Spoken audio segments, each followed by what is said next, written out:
Hi, it's Scott Hamilton, Rockfile, back with another podcast, not a review. This is going to be a podcast about EDDIE VAN HALEN. I've mentioned in previous podcasts that sometimes I just have to be that strike of inspiration, that lightning strike that says, I need to talk about something. And usually it's because I've watched a movie or listened to an album or something somebody posted, started me on a line of thought. But yesterday, Edward Van Halen passed away. He had been fighting cancer for a long time. We had heard a little bit of this and that. And it struck me a little harder than I expected. Now, I'm a huge Rush fan, so when Neil Peart died, it rocked my world. And I've always considered myself a big Van Halen fan. But I didn't think it was quite at that level. But I'm telling you, I was shaken to my core by, and I don't know why, because I, to be perfectly honest, am a fan of the first 4 to 6 albums and don't really listen to much of the rest of their output anymore. I've programmed radio stations that played every single song from Van Halen my entire career. I know the songs backwards and forwards. I've seen them live on just about every tour they ever toured once they got to a certain size. I remember when I was young, I saw them at the Fox Theater in Atlanta. They had a wall of amplifiers and they were incredibly loud and great, but that was the last show they did before they graduated to the Omni, which was a 20,000 seat arena in Atlanta. And that's where they played every other time they ever came until Sheds and all that kind of stuff. But let's go back a bit and talk a little bit about EDDIE Van Halen and what he means to me. He meant a lot to millions of musicians and guitar players around the world. This will just be my side of it. When I was in 5th grade, I wanted to play guitar. This was a couple years before EDDIE Van Halen would appear on the scene, and I took lessons from a guitar teacher that was across the street from my elementary school, and pretty famous in the area, actually. But now, in retrospect, they didn't teach me right. I bought an acoustic guitar and they taped numbers and letters to all the frets, but the numbers and letters did not correspond to A, E, B flat, things like that. They were just 1 through 5 or 6 and you know, an A, B, C, D, E. They didn't teach me how to read music. So after struggling with guitar for months and months and months and not really getting anywhere, I gave it up and it sat in a corner for a while. And this was a blow to my little 5th grade ego because I had sung a little bit in choir, I'd played that flutophone thing, and being such a rock fan already, I already had albums in my collection, I was already playing air guitar, I just wanted to play the guitar. And because I wasn't taught right, and because I'm just not, even today, I picked it up later, I'm just not cut out to be a good guitar player. It's just not, that's not the way my brain works. The next year in 6th grade, I went to middle school and wanted to be a drummer. I wanted to play music, obviously, and I went to the band, meeting, and, well, everybody pick an instrument, because in 6th grade, you don't know how to play anything. And when I picked drummer, there had already been too many drummers. So he said, pick something else. Now, putting this on a 6th grader to say, pick whatever instrument you're going to play for the next 3 to 7 to 20 years, without, some people have a passion for the piano or the flute or the clarinet or the saxophone or whatever, percussion. I picked trumpet because of Gonna Fly Now. The theme from Rocky was being played on the radio, and I really liked that sound and the fact that it was a lead. And so anyway, I became a trumpet player, and I was a good trumpet player. First chair, president of the band, many awards, solo and ensemble festival, all that kind of stuff. So it turned out I did have a knack for music. I just had to find the right instrument. And it wasn't until later in life that I was good at playing the notes.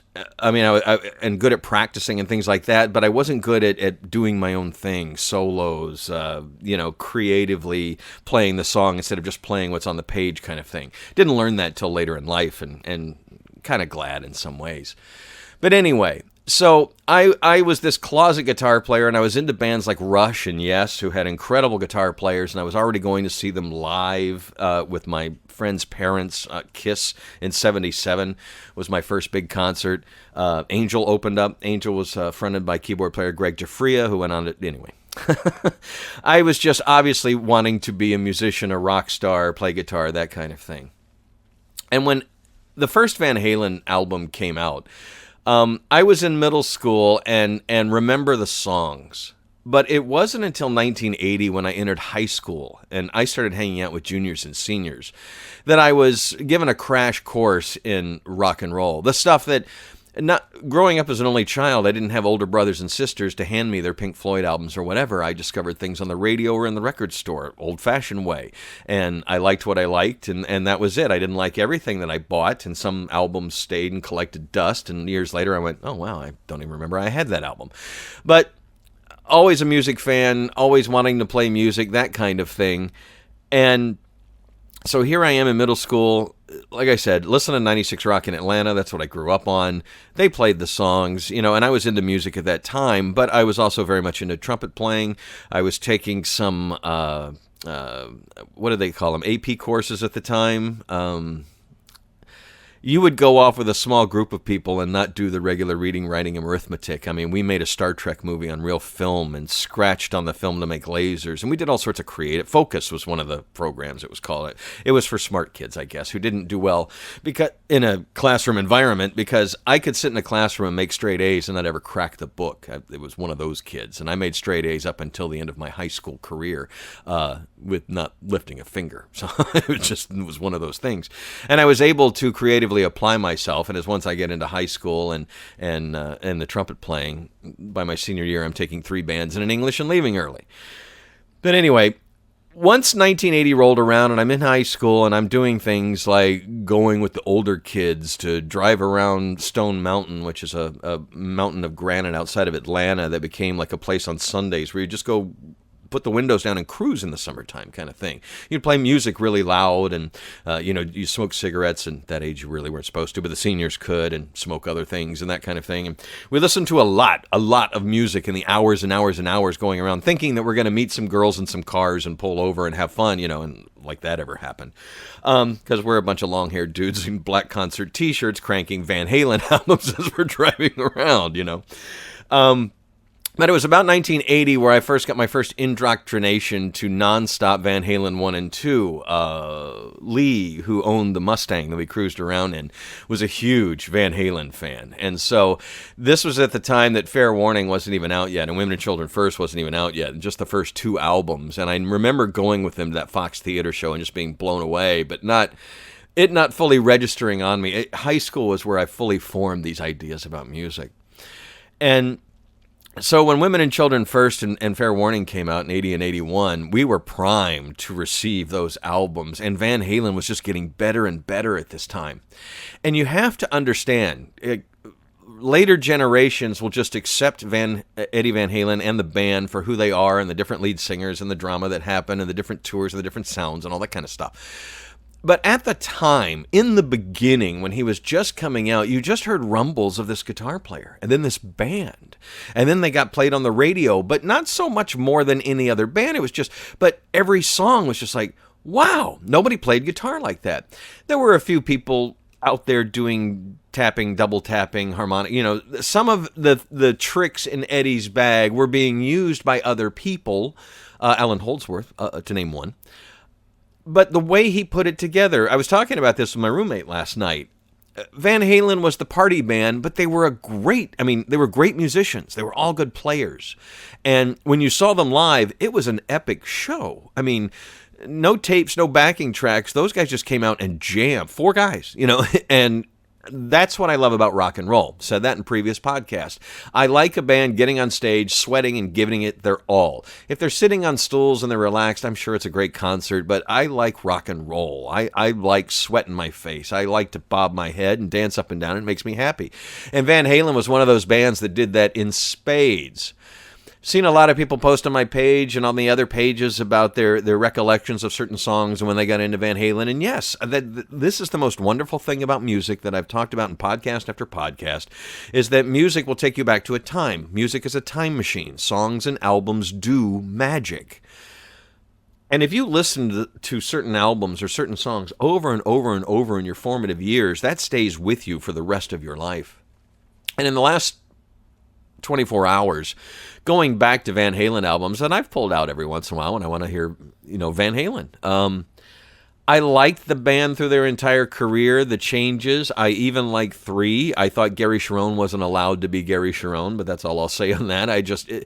When I saw the Van Halen 3 tour and met them, it just felt like it was the Eddie Van Halen show. And they had a singer. And I'm sure that wasn't a great thing for Gary to be involved in either. But anyway, that's not what I'm talking about here.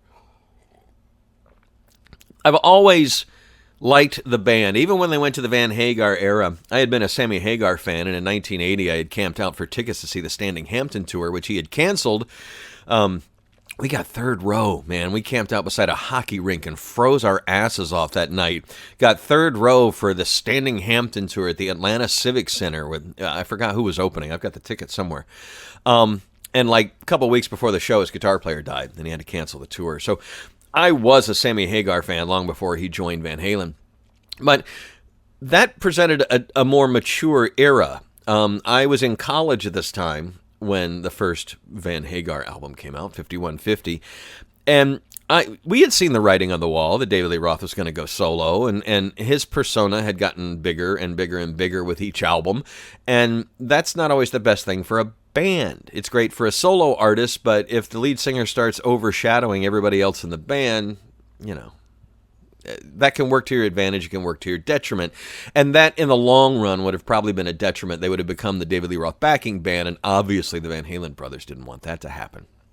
So, bringing Sammy Hagar into the fold, they got a professional guitar player and vocalist who was already had serious rock cred, but the album was a shock for a lot of us fans because they had played around with keyboards, but they went full into it. And with Eddie playing them and things like that, how could you complain? It's like Geddy Lee adding other keyboards and bass pedals and things. All right, the dude's playing like 3 things and singing right now. Yeah, you can't complain about that. But it did change the sound of Van Halen, but I still liked Van Halen. I still went to the shows. They still put on great shows. And like I said, I saw the Van Halen 3 tour and even met them. And, okay, that was a good show, but like I said, it was an Eddie Van Halen show. Eddie Van Halen's guitar playing elevated rock and roll. It changed rock and roll. As I said, other guitar players had played with those techniques, but nobody had put it together in the Eddie sandwich that he served up on Van Halen 1. You cannot listen to that album and not just be blown away by the guitar pyrotechnics. And yes, he is also the example people use today when, David Gilmour can do more with one note than Eddie Van Halen can do with 1,000, and I agree with that to a certain extent. But I would blame Yngwie Malmsteen and a few others for kind of ruining that whole guitar god thing. What Eddie Van Halen was as inspirational and as evolutional as anything Hendrix did. He took his influences, his experiences, and they came out different. They came out Eddie Van Halen. You could not listen to his guitar playing, even when he played with other people. How about those Michael Jackson solos? It's Eddie Van Halen from the first note. It's not just guitar tone, but it is. It's not just the way he plays, but it is. There are certain masters of their instruments, of their arts, whatever. There are great painters, there are great writers, and Eddie Van Halen was truly a master of the electric guitar. And from songwriting standpoint, they took the party band idea that was kind of, up and down the strip in L.A., and they elevated it. They made it, and they did some covers that most rock bands wouldn't have touched at the time, and they made them Van Halenized. Van Halen thought they were going to be the biggest band in the world, and they made it happen. It was one of those things where they worked really, really hard. When we were kids and they first came out, we read all the stories. They were Mammoth and Rat Salad, and they had all these other names, and then, different members, and finally it just kind of all gelled, and the producer Ted Templeman and their manager, and how this all, it's all of those ingredients in a meal that make all those ingredients in a dish that make a meal great. It's not just the band, it's not just the guitar player, but you cannot listen to a Van Halen album and not think, the guitar riffs and everything's kind of built around where that guitar is going to be in the song. He's one of those players, and you don't want to have him playing rhythm in the background unless he wants to do, So anyway, it was interesting, the songwriting changes over the years with Van Halen as the songwriting got more mature, and, People say they like old Rush because it's heavier and more raw. I say I like old Van Halen because it's more heavier and raw. But you still got to appreciate the songwriting and the massive hits. With Hagar, they got even bigger. And it's unfortunate that after 3 didn't quite work out so well, and they tried to do some things with David Lee Roth, that just couldn't bring the magic back. And in some cases, I wish they hadn't tried as much as they tried. Leave the early stuff alone. When they remastered the albums 5 years ago, Alex Van Halen came out and said, we're going to release the albums exactly the way they were. They will just be remastered, no bonus tracks, no whatever. Which at first I kind of applauded, but second I went, well, your albums are only about 35 minutes long. You could put 2 on one CD these days. But the sound quality was much improved. In going through them yesterday, I have both the original versions ripped and the remasters. Remasters are really good. Boy, you can tell a big difference on later albums like Diver Down, a remaster. Just big difference. But again, going back to listening to all this work, I'm just amazed, and I would like to hear some bonus tracks. I would like to hear some unreleased stuff. There is a lot of bootleg stuff out there, a lot of shows. Van Halen was one of the first bands that I realized had this incredible ecosystem of fans who shared tapes and demos and pictures and things that never made it to mainstream media. And there are a lot of bands that way now, but, you know, this was my first experience with, I hadn't met a cadre of Yes fans or Rush fans like that, but Van Halen has always had a huge tape fandom, a huge sharing fandom, even before the days of social media and the internet.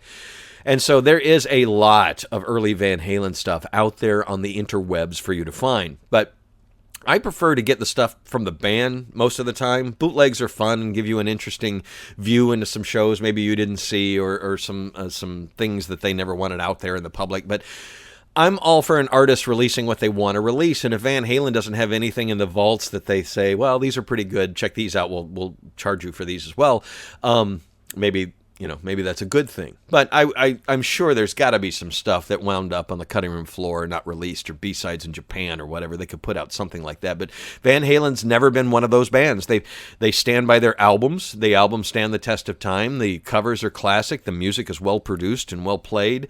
Van Halen is just iconic. And now that he is no longer on the planet, I got to be honest. My station, Rockfile Radio Fire, is a hard rock station, but mostly targeted to 21st century music. We are in 2020. There is 20 years of 21st century music that a lot of rock stations in the United States are not playing right now because everything's gone 80s and 90s nostalgia. And I get that. I have a 90s category that plays sporadically through the station to keep some familiarity with some Alice in Chains and some music from the late 90s that really fits what we do on the station normally. But I gotta be honest, when this Van Halen thing happened, I thought about it for a few minutes, and I went over to the station and I picked a good handful of Van Halen songs going all the way back to 1978, and I threw them in that older music category. So my station will now, throw in EDDIE Van Halen's work with all of the modern stuff. Because do you know how many modern guitar players, modern musicians have been inspired by Van Halen? I mean, I was inspired listening to their albums in cars and in my bedroom to do the rock radio thing and to say, hey, this is new Van Halen, check it out. Isn't Eddie great? And Hagar, David Lee Roth, If I was inspired to do the radio thing by Van Halen, or at least one of my many inspirations, there are an infinite number of guitar players who picked up the guitar because they wanted to do that.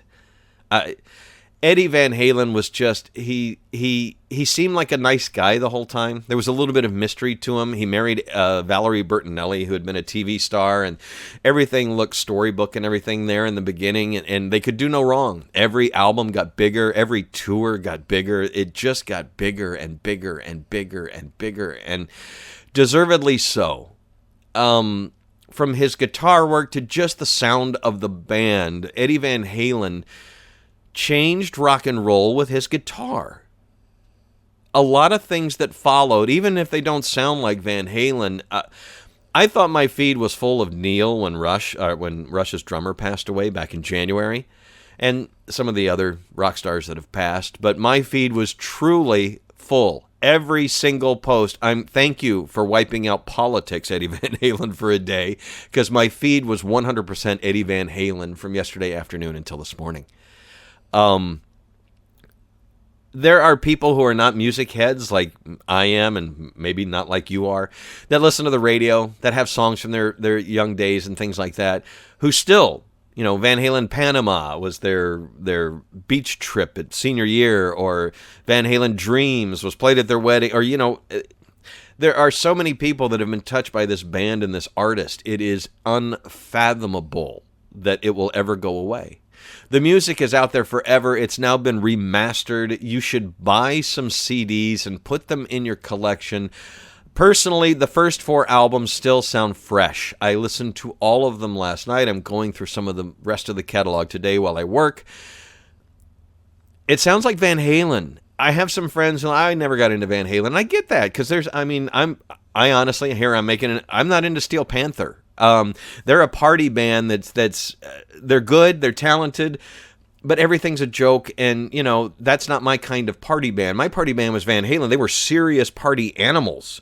They drank a lot, they did some drugs, and they played loud, obnoxious music that everybody liked, that played at parties, that played at bars, that played at dance clubs. I mean, Van Halen was everywhere for a period of time, and they deserve what they get. It's been a long time since you listened to the first 2 Van Halen albums, take the first 4.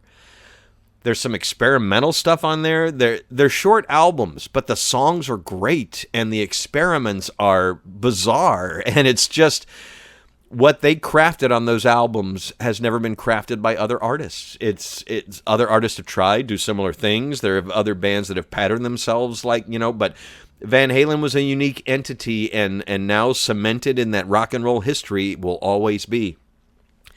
Eddie Van Halen played with other artists. We've talked about, the Michael Jackson solos he did a project with Brian May. I mean, I listened to his guitar, and I still just, wow. I want to say I get chills, or it inspires me, or whatever, but Eddie Van Halen's guitar is just, it's just there aren't too many things in life that are as unique as in my head, in my life, in my heart, as his guitar playing. An artist, when they reach your soul, when they touch your soul with a paintbrush, or, when they craft something, and it really touches you, not just between the eyes, but right in the heart, that's the magic of being a human. That's the magic of being alive. That's one of the things that make it worth being alive. And I get the feeling that every day Eddie Van Halen was alive, especially in the peak years. The dude, he was all about doing it better, making it better, and being a better him. And he was, like I said, I really thought the Neil thing would be heavier, but Eddie Van Halen's passing yesterday just hit me a little bit harder than I expected. And I hate cancer. I lost my parents to cancer. I've dealt with cancer, dealing with cancer. I hate cancer, and it's, come on, scientists, we've cured a lot of things in my lifetime. I know we're working on the coronavirus, and that's important, but let's knock out this cancer thing. It's got to be done. Eddie Van Halen, you will be missed. I'm glad you have just yards and yards of work that we can sift through and listen to again and again, and just go marvel at how you made us feel, how you made days better, how you made events better, how you just made life better by you putting your music out into the world. Thank you so much, Eddie Van Halen. I'm Scott Hamilton. I'm Rockfile. Sorry I got a little choked up, but this was kind of an epic one for me. All my links are below. Thank you for listening. Subscribe, share. I will see you on the next one, or I guess you'll hear me later.